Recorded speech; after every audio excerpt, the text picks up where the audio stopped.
DK ಶಿವಕುಮಾರ್ಗೆ Siddaramaiah ಅಧಿಕಾರ ಬಿಟ್ಟುಕೊಡಬೇಕು ಎಂಬ ಹೇಳಿಕೆ ಸ್ವಾಮೀಜಿ ಮಾತಿಗೆ ಚಲುವರಾಯಸ್ವಾಮಿ ಧ್ವನಿಗೂಡಿಸ್ತಾ ಇದ್ದಾರೆ. ಡಿಕೆ ಶಿವಕುಮಾರ್ ಸಿಎಂ ಆಗುವ ಕಾಲ ಬರುತ್ತೆ ಅಂದ್ರು ಚಲುವರಾಯಸ್ವಾಮಿ. ಚಂದ್ರಶೇಖರ ಸ್ವಾಮೀಜಿ ಹೇಳಿಕೆ ಅವರ ಅಭಿಪ್ರಾಯ. ಸಿಎಂ ಮಾಡುವ ನಿರ್ಧಾರ ಹೈಕಮಾಂಡ್ ಮಾಡುತ್ತೆ. 2 ವರ್ಷನೋ 1 ವರ್ಷನೋ ಅಂತ ಹೈಕಮಾಂಡ್ ತೀರ್ಮಾನಿಸುತ್ತೆ ಅಂತಿದ್ದಾರೆ ಚಲುವರಾಯಸ್ವಾಮಿ. ತಾನೇ ಸ್ವಾಮೀಜಿಯವರು ಆಯಿತು, ಅದು ಒಂದು ಕಾಲ ಬರುತ್ತೆ, ಬಟ್ ಹೈಕಮಾಂಡು ಶಾಸಕರು ತೀರ್ಮಾನ ಮಾಡುವಂಥದ್ದು. ಸ್ವಾಮೀಜಿಯವರು ಅವರ ಅಭಿಪ್ರಾಯ ಹೇಳಿದ್ದಾರೆ.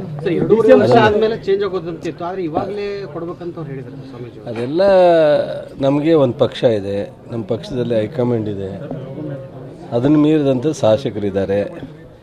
ಸೊ 2 ವರ್ಷಕ್ಕೋ 2.5 ವರ್ಷಕ್ಕೋ 1 ವರ್ಷಕ್ಕೋ ಅದೆಲ್ಲ ತೀರ್ಮಾನ ಮಾಡೋದು ಆ ವೇದಿಕೆಯಲ್ಲಿ ಮುಖ್ಯಮಂತ್ರಿಯವ್ರನ್ನ ಇದನ್ನು. ಈಗ ಸ್ವಾಮೀಜಿಯವರು ಅವರ ಅಭಿಪ್ರಾಯವನ್ನು ವ್ಯಕ್ತಪಡಿಸಿದ್ದಾರೆ ಅಷ್ಟೇ ಬಿಟ್ಟರೆ ಶಾಸಕರು ಕೂಡ ಇದ್ರ ಬಗ್ಗೆ ಬಹಿರಂಗ ಹೇಳಿಕೆ ಕೊಡ್ತಾ ಇದ್ದಾರೆ. ಹೇಳಿ, ಅವರವರು ಸ್ವಂತ ಅಭಿಪ್ರಾಯನ ಹೇಳಿದ್ದಾರೆ. ಅದು ತಪ್ಪೋ ಸರಿನೋ ನಿರ್ಧಾರ ಮಾಡ್ತಕ್ಕಂಥದ್ದು ಪಕ್ಷಕ್ಕೆ ಬಿಟ್ಟಿದ್ದು.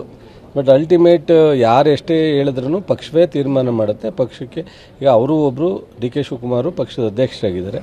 ಪಕ್ಷದಲ್ಲಿ ಎಲ್ಲರಿಗಿಂತ ಪಕ್ಷದ ಬಗ್ಗೆ ಕಮಿಟ್ಮೆಂಟ್ ಇರ್ತಕ್ಕಂಥ ವ್ಯಕ್ತಿ. ಸೊ ಇದು ಇಂಡಿವಿಜುವಲ್ ಅಭಿಪ್ರಾಯ ಮುಖ್ಯ ಅಲ್ಲ. ನಮಗೆ ರಾಜ್ಯದಲ್ಲಿ 136 ಜನ ಗೆಲ್ಲಿಸಿ ಜನ ಕೆಲಸ ಮಾಡಲಿಕ್ಕೆ ಅವಕಾಶ ಕೊಟ್ಟಿದ್ದಾರೆ. ಯಾವ್ಯಾವಾಗ ಯಾರ್ಯಾರು ಮುಖ್ಯಮಂತ್ರಿ ಆಗಬೇಕು, ಮಂತ್ರಿ ಆಗಬೇಕು ಅನ್ನೋ ನಿರ್ಧಾರನ ಪಕ್ಷನೇ ತೀರ್ಮಾನ ಆಗುತ್ತೆ.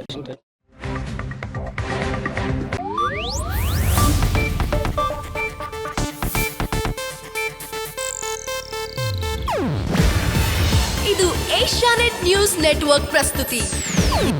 ನೀವು ನೋಡ್ತಿದ್ದೀರಾ ಏಷ್ಯಾನೆಟ್ ಸುವರ್ಣ ನ್ಯೂಸ್.